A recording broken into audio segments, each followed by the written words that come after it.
Jen and Cam are two funny ladies who like to talk about murder, mass murder, murder-suicide, serial killers, spree killers, thrill killers, contract killings, honor killings, and a whole lot of other shit too heinous for me to list here. If you're disturbed by this sort of content, you may want to listen to something else. And if you're a child trying to listen to our true crime podcast, well, you better ask your mama.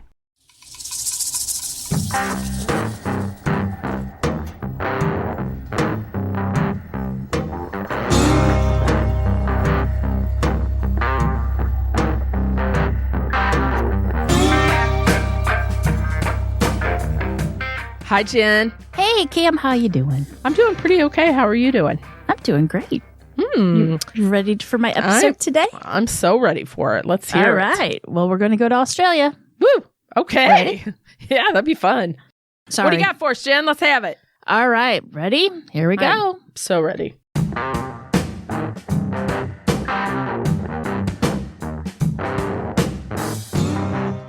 March in Victoria, Australia is the onset of autumn. Now, while here in the US, we're transitioning into spring in the month of March. But in Australia, the lush greens of summer are beginning to transform into swaths of red and gold, particularly in the high country. While the average daytime temperature is in the low 70s, that's in Fahrenheit, which most would consider comfortable, the nights can be very chilly. About 4 hours northwest of the major city of Melbourne, located in the southeast region of the continent, lies the vast and protected 1.6 million-acre Alpine National Park. Known as the adventure lover's dream, the mountains of the park make up part of what is known as the Great Dividing Range and offer stunning views of towering ridges, lush wildflower valleys, and majestic waterfalls. There's plenty of camping, skiing, and hiking can be enjoyed if one is so inclined. However wonderful the travel brochure for the Australian Alps may sound, locals understand that the landscape can also be a nightmare for people who are not properly prepared. Victoria is home to at least 4 venomous snakes and any number of bees, wasps, ticks, and spiders. Like we Americans, you know, a lot of us are scared to go over there to just get killed by everything that wants to kill us over in Australia. And I'm telling you, the snakes are like my biggest fear. I don't know. They got some critters over there. That's for sure. Oh, they do. They do. Land, sea, and air, I'm sure. All trying to kill you. But anyway, so when a local farmer driving to town saw 2 half-naked, sunburnt people stumble on the road before him, he realized that they must have been lost in the park and immediately stopped to help them. The couple, 17-year-old Carolynne Watson and 22-year-old Julian Buchwald, were taken to Buchan Police Station, and the story that unfolded was the stuff of nightmares. I mean, harrowing, to say the least.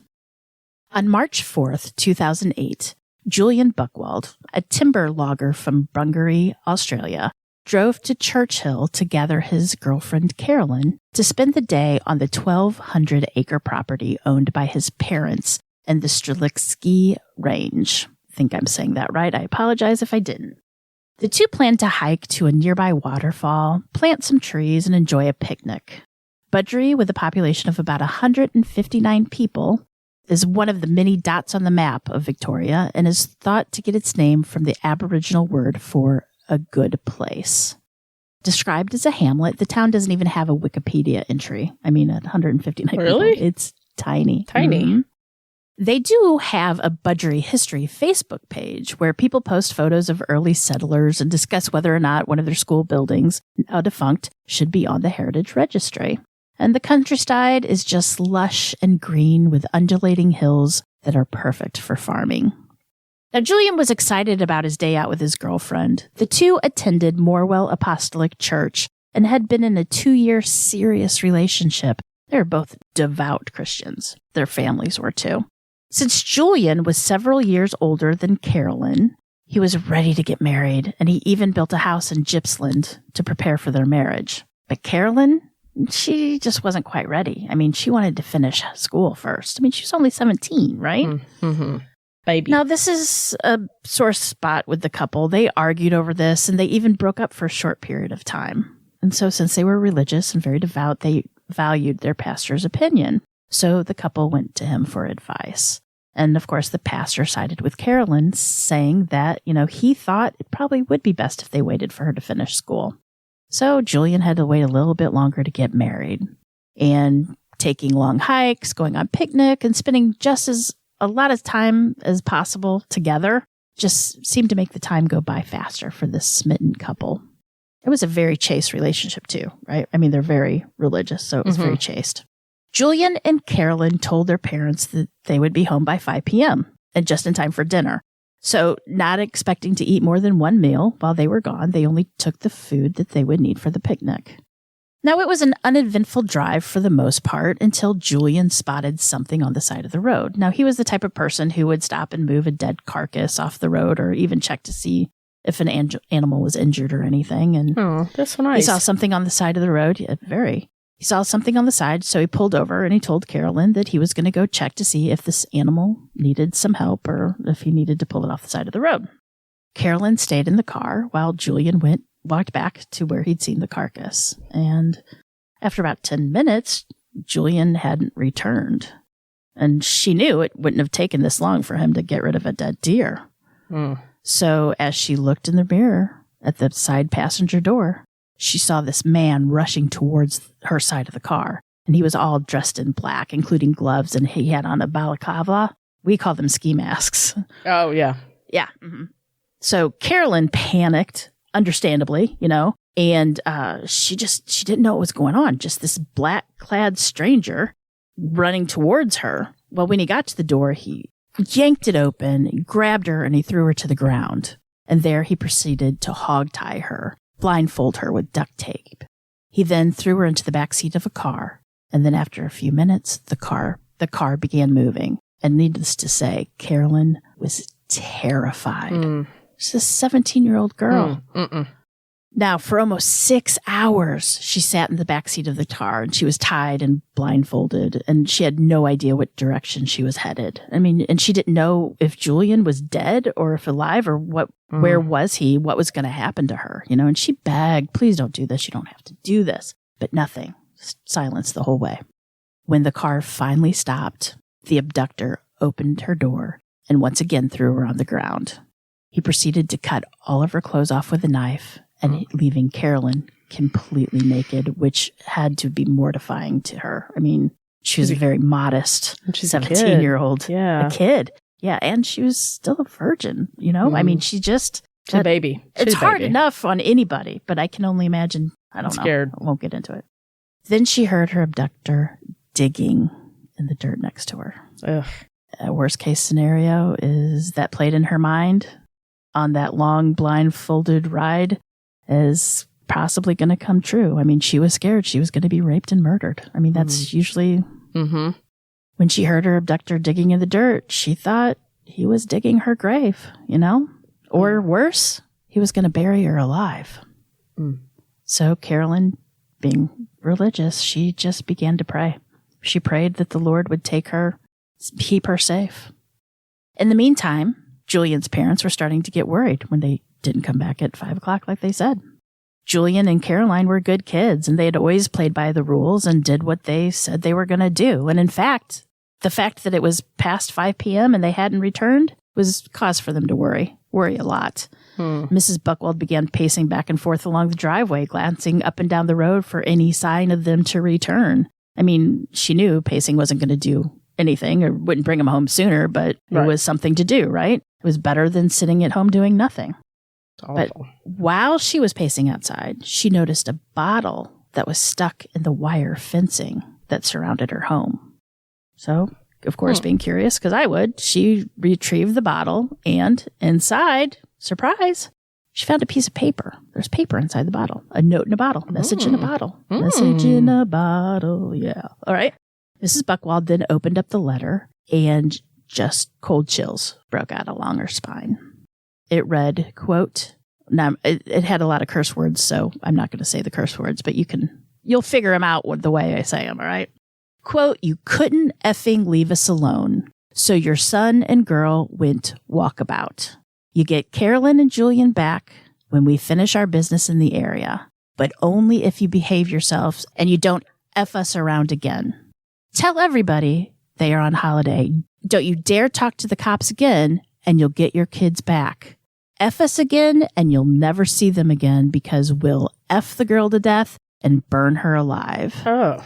And the boy will really enjoy the effing and the sacrifice to our God to pay back 180 times the hurts to us he did when we picked him up.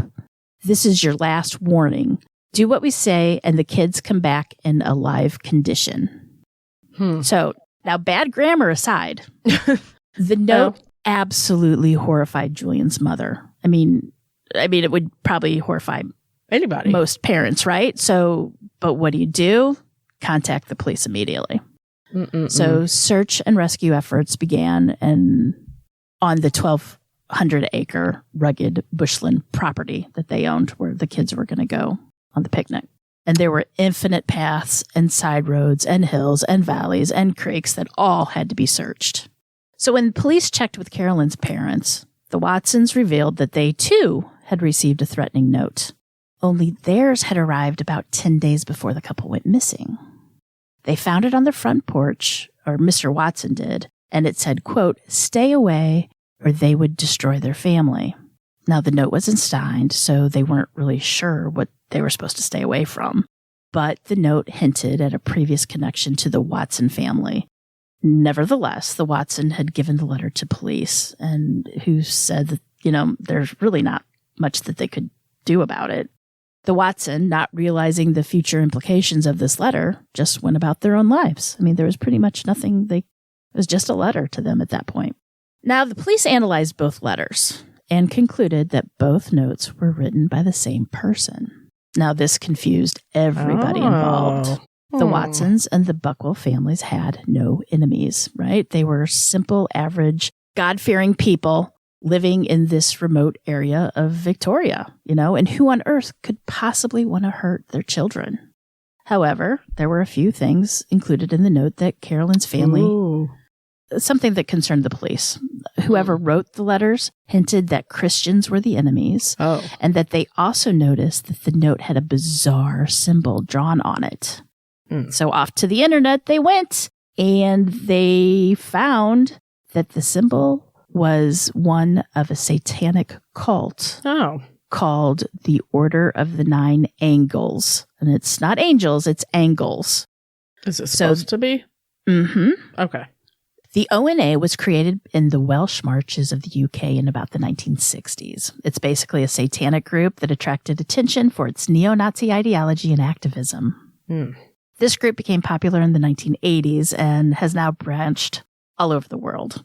The cult advises its members to isolate themselves from society and embrace violence, even promoting human sacrifices. Now, there was just one problem at the time. Now, even though the group had branches throughout the world, there wasn't one in Australia. At least they didn't think there was. So this made the authorities fear that the kidnapping and sacrifice of Carolynne and Julian were going to be the group's arrival. Kind of like, hello, we're here, that kind of stuff. In other words, hey, here's a human sacrifice to prove that we are now in your country, right? Oof. Scary stuff. 6 days went by, and there was no trace of the young couple. Nothing. They had taken no extra clothing or food. And let's not forget to mention the list of deadly animals that live in Australia, right? If the threats from the ONA were to be believed, the authorities were beginning to think that this could be a body recovery mission rather than a search and rescue mission. And this, of course, right when they started changing their plans, this is when the couple stumbled off the road, half naked, barefoot, covered in cuts and bruises, and blistered from sunburns. They were in bad shape. When the couple arrived at the Buchan Police Department, they were immediately separated and questioned. Carolynne recounted that she thought that she was just moments away from death for the first 24 hours of the ordeal, especially when her captor started to dig, and she heard the digging sound. That alone would probably make me have a heart attack and I'd die right there. Seriously. But after she started praying, she heard her kidnapper walk away and leave. She tried desperately to get free, but she couldn't. She was just tied too tight. And it was then that she heard something that gave her a glimmer of hope. It was Julian. She soon realized that it was Julian, that he was also tied up and naked, and he was calling out to her, and she was so thankful that he was alive. I mean, she couldn't believe it. He was alive. Julian then managed to wriggle towards her. He was still tied up. And with Carolyn's help, they found the knife and they cut the restraints. When they were both freed and could take in their surroundings, they realized they were in a deeply secluded, wooded area. The kidnapper or kidnappers, thinking that Carolynne and Julian would never get free from their restraints, had just left things thrown about at the camp. And Carolynne feared that their abductors would return before they could get away safely. Carolynne noticed that Julian had dried blood on his neck and his face. He explained to her that he'd been knocked unconscious when he'd gone to check on the dead animal by the roadside. She didn't have much time to worry if Julian would have any, if he was sick, if he had any brain trauma or anything like that, because they needed to get out of there fast. And worry digging about around that later. Quickly, they found a bag that contained a sleeping bag and a toothbrush, a coconut, a jar of peanut butter, a knife, and a shovel. So they just grabbed it and they ran into the woods. And there they dove into freezing cold rivers, exited on the other side, and they just kept going. Ugh. They just ran if their life depended on it, because it did. So Carolynne recounted how the next 5 days were both physically and mentally torturous. During the day, the couple would wander around, lost, naked, and barefoot, trying to find their way out of these woods. And the temperatures would plummet at night, and the couple would huddle under the sleeping bag to try to stay warm. It rained on the couple a couple different times while they were lost. All they had was, once again, the sleeping bag to use as an umbrella. So the sleeping bag was pretty much just constantly wet all the time, I would think. So they traversed back and forth across the same river numerous times. And throughout the duration, they were continuously afraid their kidnappers were going to find them. Carolynne revealed to the police on how scared that they had been and how they were so afraid that they would die out there alone. And Julian had wanted them to go ahead to consummate their relationship so they could keep warm and to be married in the eyes of God. But Carolynne said that there was no need. I mean, if they did survive, she didn't want her parents to be upset with her. And wait a minute. She believed with all of her heart that God would deliver them safely and they would be married the following year, just as planned. So he wanted to consummate it because I'm hoping that he wanted that because he thought that they may die. To keep warm. They were going to be married in the eyes of the world. Mm-hmm. Now, towards the end of the ordeal, they stumbled back upon the camp where they had been held captive. And they had been figured out they had just been going around in circles the whole time, just in circles. And it didn't appear as though anybody had returned to the camp, which was kind of a good thing. And it seemed as if once the kidnappers realized that Julian and Carolynne had escaped, they abandoned their plans and left. Julian managed to find their torn and ripped clothing, and the pair finally had some shelter from the harsh sun of the day. And then, just like she said that would happen, she believed God delivered them to safety of the road and the farmer passing by. They were able to find their way out of the forest. Oof. And Carolynne's account ended there, and the police realized how lucky they were that Julian and Carolynne had managed to find their way out of the woods, because authorities would have never found them. I can't believe Critter didn't get them. Right, exactly. Considering, though, that the police were searching 6 hours south. Like, they were searching Julian's family's property. They weren't searching the park. They had no idea they had been transported to the park 6 hours away. So when the police interviewed Julian, and his account was pretty much the same. He added a few details, saying that he had been hit in the back of the head with a metal rod and then stuffed into the trunk of the SUV. He was vomiting up blood until he lost consciousness. Oh. And in the meantime, the investigators went to the campsite where the two were held. And there they discovered the duct tape, the rope, and other items. And by the time the police finished analyzing the evidence, they felt that they knew what had happened to the pair and who was responsible. Who? The items recovered from the campsite belonged to none other than Julian Buchwald. No! Investigators had noticed that the wound on his head was barely a scratch, not a blunt force trauma that caused him to lose consciousness. And it appeared to them that Julian had staged the entire ordeal, but they couldn't figure out why he did it. I mean, what a horrible thing to do, right? It wasn't for the you-know-what, was it? Well, back into the hot seat, they interviewed Julian again and confronted him with the evidence and their theory, and he eventually confessed the whole thing. And even though later he would recant this confession. Julian recounted to the authority how he had planned the entire thing weeks in advance. He wrote letters to the parents. He'd placed a deerskin along the road. It was a deerskin. It wasn't a deer. It was just a deerskin. He placed it on the side of the road, knowing that Carolynne wouldn't look at it that closely, but just close enough to realize that there was some sort of animal there. Mm-hmm. He had gone and he buried the duct tape, the rope, the black clothing, the balaclava, just outside into the edge, or just inside the edge of the woods, past the deerskin, so that everything would be at his fingertips when he went back to check on the quote-unquote dead animal. So he then put on the back clothing, picked up the tape and rope, and then ran back to abduct Carolynne. What is wrong with him? There's so much. When Carolynne had heard him digging, she thought she was going to go to her grave, like I said, but it was really Julian just burying the evidence. He then drove his car and hid it in the woods so they would not be able to find it and just leave, although he could have just hidden the car keys, which would have done the trick, right? But he was careful to ensure that they had enough supplies to keep them alive, just not enough to keep them comfortable. He wanted Carolynne desperate, cold, hungry, and terrified. And he succeeded. But when police confronted Julian with the detailed map of the area of their camp they had found, he admitted that they'd never been lost at all. He had known exactly where they were the whole time, and he only led them out of the forest when it became clear that he wasn't going to get what he wanted from Carolynne. And what did he want from Carolynne? What did he want from Carolynne? Sex. Yes, that's right, sex. Oh. Sex is what he wanted from Carolynne. He was going to marry her in a year. Tired of waiting. He didn't want to wait any longer. They'd been together for 2 years. Yeah, and they were getting married in one more. God, buddy. Carolynne was devoutly religious, and she refused to have sex until they got married. And since plans to marry her were put on hold until she was out of school, that meant he had to wait even longer to have sex with her. I don't even know what to say.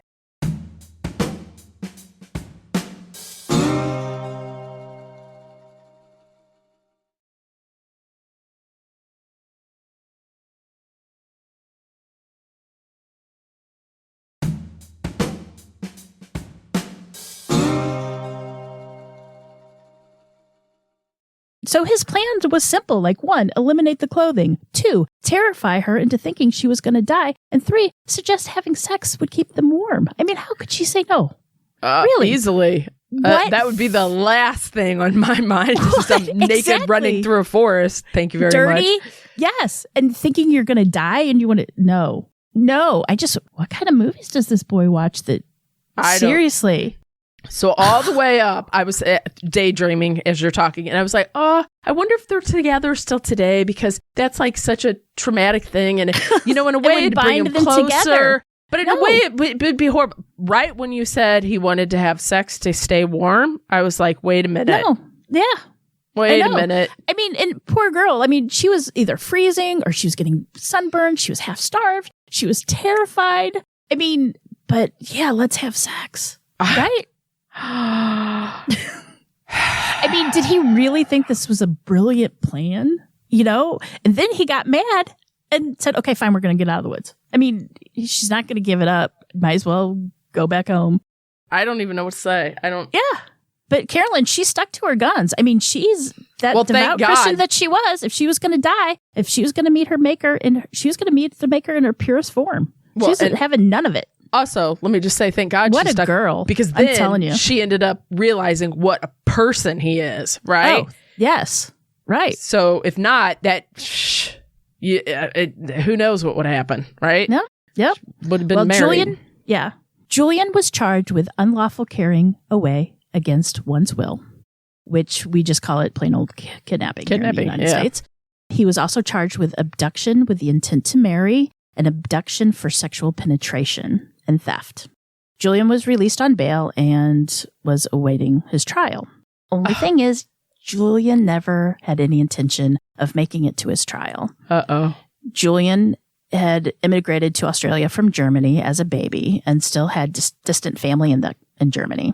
And he needed to cover his tracks, though. A simple flight to Germany, as Julian Buchwald, of course, would give away his destination. So he stole a passport of an Indian man He was in Australia at the time, an Indian. We're talking South Pacific, largest country in South Asia, right? South Asia, I should say. So he stole the passport of an Indian man. He dyed his hair black and applied loads of fake tanning lotion to his skin. So he got to look brown. Dude. Brown face, never good look. He then altered the passport with his picture, which when you see it, you will die laughing. I mean, it's ridiculous. Then he went to the airport and he managed to make it through Australian security. And that was on September 16th, 2009. And he flew to India. Whoever let him through security should be fired because it's obviously a fake. It's like just pulled it up. Yeah. Oh, that's good stuff. So only the smart people in India, the Indian security wasn't so easily fooled and immediately notified Australia and put Julian. Are you kidding with this guy? I know. Put him back on the plane for Sydney. And as a result of his failed attempt to flee the country, he'd missed his court date. So the judge added another 6 months to his sentence for that infraction. At his trial, his defense said that he suffered from a pervasive development disorder, which meant that he struggled to empathize with others, which really, something's wrong with him. In the end, he was given about a 7-year prison sentence, which of course Julian appealed, claiming that his sentence was excessive for the crime he committed, which I disagree. I don't know. He kidnapped her. Not to mention, like, what if something did get them out there? What if she did have a heart attack? What if she fell and broke her leg? Snake bite. What if she got bit by a snake? Anything could have drowned. She could have done anything. Died from exposure. Something. But he thought it was excessive, but still the judge denied his appeal, stating that the maximum term for his crimes could have been about 25 years, and he didn't find 7 years excessive in the least. But the story doesn't end here. So, since he had immigrated as a baby with his parents from Germany to Australia, Julian never bothered to get his formal Australian citizenship. Oh. And as a result, in 2014, while in jail, Julian was notified that his residency visa was about to expire. And realizing that he only had about a year left of his sentence, and then he'd be free to resume his Australian life, he even had employment lined up upon his release. Julian very much wanted to stay in Australia. And instead, his residency visa was canceled. And Julian was deported back to Germany. See ya. Which is kind of weird because, no love lost there, but I don't know, he might have some family there, but he doesn't have any backstory there. You know what I mean? It's going to be like living in a new country for him. Mm-hmm. Should have thought of that earlier. That's the story of that. But also, while I was looking into it and reading newspaper articles and everything about this bizarre case, absolutely bizarre, don't you think? I mean, seriously. There's like no words, but now I'm thinking, he would have been married to this lovely girl, and she's cute. I looked her up, right? And they would be having a great life. He would be staying in Australia. They had a house already built. But instead, he couldn't wait. All for sex. He lost it all for wanting to have. And he never got it. Well, maybe in prison, but not from Carolynne. So another thing, in the same area of this, I found an article from the Herald Sun, which is an Australian magazine, by a man by the name of Paul Anderson. And the title of it is Twisted Romeos. This kidnapping happened about in 2011. So 3 years after Julian Buchwald did this to Carolynne? This man is Daniel Saltmarsh. So in October of 2011, Daniel Saltmarsh was 37 years old. He was unemployed and a really bad gambler. Like, he was bankrupt. Bad gambler, right? One day he met a woman. In October, he met this woman. She was a 29-year-old student from Nepal. Met her on an internet dating site. And we're going to call her GA because that's what the newspaper articles would call her. Okay. His internet handle was Want Asian Love. So now, when he was talking to this woman from Nepal, he was already married to a Filipino woman. But his wife didn't live in Australia, from what I gather. In fact, he had made comments about other foreigners with lots of cash and how wrong it was that they got to come to live in Australia when his wife couldn't. And it was just because of the money. But anyway, so Daniel began talking to GA online and said, you know what? If you want permanent residency here in Australia, give me money and I'll marry you. But he's already married. But okay. Sham marriage, price tag, whatever. But this girl, she's smart. She refused. And he keeps offering it to her and she refuses every time. Smart girl. Mm-hmm. So one day, for some reason, she agrees to meet him under the guise that they're going to go to a friend's house. And they couldn't exactly find why but they were friends, I guess, online friends. Mm-hmm. So, but instead of going to this friend's house, he drove GA to his father's residence. And there he held a knife to her throat, tied her up her hands and feet, and told her that he was going to extort her friends and family for $20,000 for her safe return. Saltmarsh forced poor little GA to call her mother in Nepal and to tell her to make 2 money transfers at $10,000 each to her bank account, or he was going to torture her. And of course, the mother did what mothers do. She contacted the authorities in Nepal, who contacted the consulate in Australia, who contacted the Victoria police. Did he know that she had money, or did he just, I guess, I don't know. Came up in conversation, maybe? Maybe. Maybe said she was there as a student. Maybe she just thought the parents had money since they were sending her there. Mm-hmm. Not really sure. There's not a lot of full details on this that I could find. Yeah. So Saltmarsh, of course, took GA's ATM card, gave it to his mother, and said, here's the PIN number. Take money out. So she took out, no questions asked. The mother didn't ask any questions why he had this woman's, So she withdrew $800. She gave half of it to Daniel, and she kept the rest for herself because Daniel owed her money, because I'm pretty sure he owed everybody money. Now, for 65 hours, this poor woman was held captive. She was only given water to drink. She slept on the couch with Daniel close by the whole time. And somehow the police, not for sure, doesn't go into it, but they suspected Daniel Saltmarsh earlier. And like I said, I couldn't find out how they did it, but they had been watching him. They started watching him very early after her kidnapping. And they saw that as it became clear that he wasn't giving the ransom money, that he went to his father's backyard. Yeah. This was at 9:35 in the morning, and he started to dig a shallow grave. Oh, no. And the police watched him as he laid down by this grave to see if it was big enough. Oh. And he finally finished digging the grave at 10:54 a.m. A few hours after this grave was dug, Saltmarsh told the woman that she needed some fresh air. And while she was still tied up, he covered her head with a beanie to cover her face, and he walked her outside. And once she was close to the grave, he pushed her in. And that's when the police moved in with guns drawn and arrested him. And he was still holding the shovel. Once he was arrested, he told police that it was a pretend cat kidnapping. Come on. It was all pretend. The woman was in on it. She just wanted to extort money from her parents just as much as he did. And I'm just quinky dink that she's in the ground and I'm holding the shovel. Oh, yeah. Oh, and the grave. That's another thing. The grave, that was all staged. That was for extortion. Yeah, that was, But funny thing, there's no cameras. There's no cameras. There's nothing that would take pictures. It's really funny to dig a grave and then, put somebody, Yeah. Mm-hmm. So in court, Justice Betty King said to Daniel Saltmarsh, quote, "You are not any form of a criminal mastermind." And she said of the pretend kidnapping excuse, that story you told the police was laughable. Daniel pled guilty before his trial to false imprisonment, robbery, theft, and extortion, and was sentenced to 9.5 years with a non-parole period of 7 years.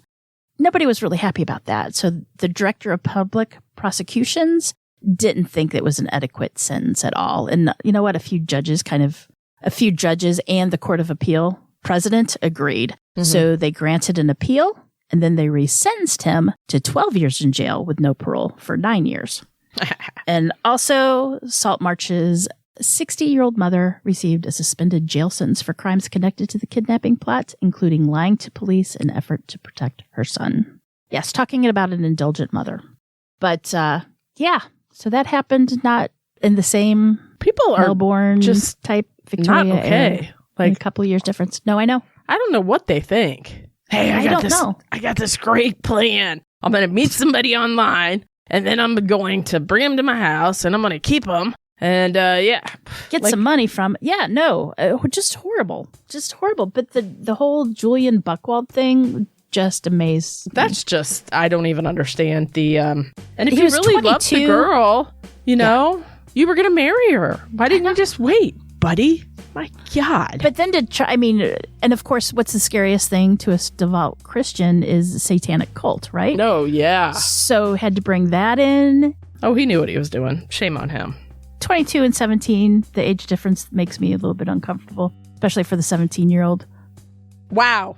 That's all I got to say about that. That's both of them. Something. That first one, though, whew, I did not see it coming. Yeah. Until he wanted to have sex to get warm. I know. Say what? That would be the last thing we'd be doing. Jumping jacks. Naked jumping jacks, which would be a visual on its own, let me tell you. But, nope. Aw. Wow. Horrible. Well, I can't think of anything less sexy than trying to run from an attacker. And no shoes. And scared and for your life. Sunburnt and cold. And wet. And hoping you don't step on something that's going to kill you. Half starved. Yep. Oh, I know. That's not exactly what you want to do to get ready for sexy time. What? Like, that is a good point right there. Did he not think that through, that, like, this is going to be my devout Christian girlfriend's first time, and this is what he wanted for her? Instead of showing her love and compassion, he showed her terror and starvation. What a jerk. I know. What a jerk. I know. No. Well, that was a good one, Jen. I know. Those names are hard. So we'll let you go here in a minute, but did you watch any of the Murdaugh shenanigans, the trial or the Netflix thing? I tried to, but you know what? He drives me crazy. He's a rich, I just don't spoiled like him. Brat. I just want it all to be over and he go to jail because I just don't like him. I know that's not right. That's not how it goes. Yeah, but I think you cannot like him. But I wish it did. Yeah. I'm pretty sure he did it. I mean, I think so too. I do. I don't think he probably should have taken the stand.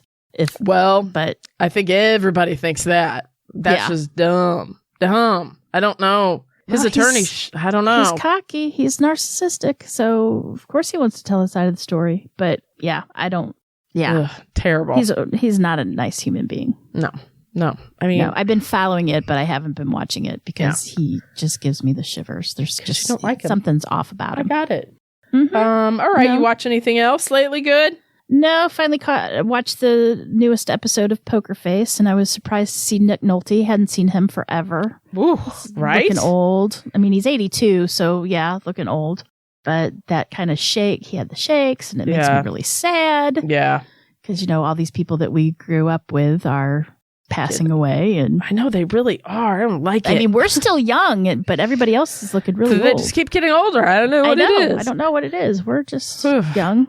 But that's all All right, Jen. You want to tell the good people where they can come catch us in August We will be in August. We will be down in the Austin area for the True Crime Podcast Festival. We will have a discount code. If you use our code, you will get, I believe, 15% off. And I will put that in the show notes of this episode because I should have been prepared and had that already for us. But I am a failure and did not. You're not a failure, So Jen. There is a whole bunch of great people going to be there. Our friend Robin from Trail Went Cold is going to make his code. Yep, he's going to make his way down from Canada to see us. A whole bunch of great podcasts are going to be there. So, and paranormal podcasts are going to be there too. Oh, so it's not just true crime. Kind of new this year. That's good. Is. Yes, that is exciting. It's always a great time, so we would love it if you would come see us. So, and until then, I guess, Jen, remember, lock your doors. And keep passing by those open windows. Bye-bye. Love ya.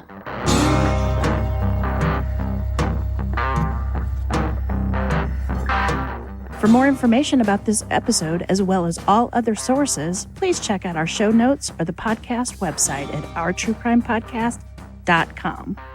Our True Crime Podcast is developed and created by the hosts, Jen and Cam.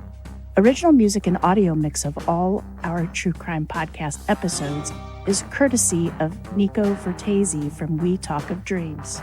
You can reach Nico at wetalkofdreams.com. Listener discretion is provided by Edward October from OctoberPod VHS. You can find all of his great works on YouTube. Please make sure to like and subscribe to our True Crime Podcast wherever you listen to your podcasts. We can be reached on Instagram and Facebook at Our True Crime Podcast or on Twitter with the handle at Our True Crime Pod. You can also email us at ourtruecrimepodcast@gmail.com. We would also at this time like to thank our patrons. We would be so lost without you. Thank you so much. And if you would like to help support the show, you can check us out on patreon.com/Our True Crime Podcast. You can also show your support by leaving a 5-star review on Apple or simply just tell your friends about us. It's that easy. Love ya.